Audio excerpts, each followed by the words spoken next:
Hello, folks. Pastor Rocky Branch. Hope you're doing great today. You know, as we face another week and as we face another month, times change.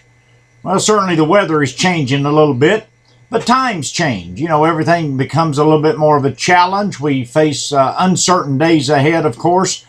One of the things that is encouraging for us, however, is to remember that Jesus Christ had a plan. By will of the Father, Jesus Christ came to earth, died on a cross, rose again, and has the plan to come back and get you and me. Now, even though we face some difficult times, and even though we all wish we could change some things, there's one thing for sure that won't change. God has a plan. So whatever difficulties you're going through, whatever you're facing, whatever health issues, economic crisis, relationship problems, whatever they may be, let me encourage you, if you are a child of God, that God has a plan. Now, I know it doesn't look like it sometimes. I want to remind you about the children of Israel as they came out of Egypt. When they got to the Red Sea, they crossed over the Red Sea by miraculous deliverance. God, of course, opened up the Red Sea. The children of Israel went through on dry land. On the other side of that sea, if they had marched straight to Jericho, it would have been about a 14-day journey, about 2 weeks. But because of disobedience, they wandered 40 years in the wilderness. Now, my hand represents the journey from the Red Sea to the land of Jericho.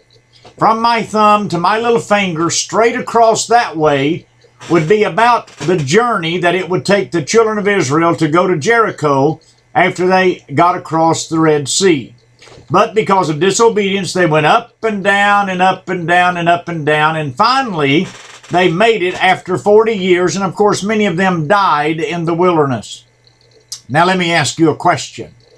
Are you going the best route in your life to please God? Are you going by God's plan, or are you taking a trip up and down the mountain?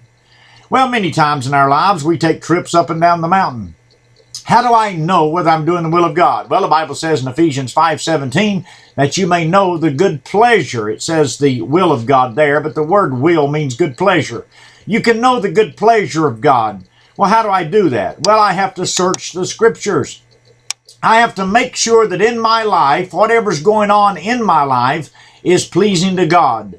It lines up with God. Now, most of the folks, most of you that listen to these programs, you're in Western North Carolina, some in other states, but many of you have a foundation of Christianity. Even if you're not living right, you know about the Lord, you know about church, you know about right and wrong.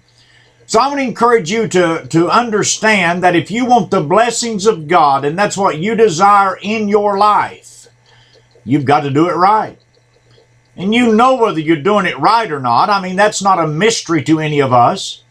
So let me encourage you to take God's route. Up and down that mountain gets a little weary. I've taken my share of turns up and down the hill. I want to tell you, I want to go straight to God's will for my life. I want to stay straight on the straight and narrow path. Is that difficult? Yes, it certainly is difficult. Can it be done? Well, absolutely. The Bible says in Matthew 19:26, with men these things are impossible, but with God nothing is impossible. Now, you need to be the best husband you can be. You need to be the best wife you can be. You need to be the best child that you can be. You need to be the best friend that you can be. You need to be the best partner that you can be. We need to be our best, and before we will ever be our best to anyone else, we must be our best to God. Now, most people say this, well, they're not going to receive me, they're going to reject me, they're not going to appreciate me.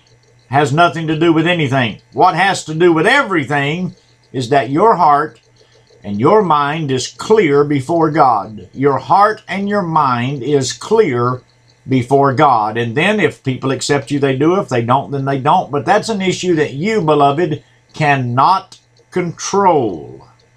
You can't control that. But God can and God will if you will give Him your best. He already has. Listen to this. If you will give Him your best, He already has given you and me His best. Our best is necessary to please the Father. His best has already been given. So let me encourage you, beloved, today. Stand fast and strong. Even though months come and times change, the plan of the Father is the same. He'll take care of His own. You take care of yourself. God bless you. We love you. And goodbye.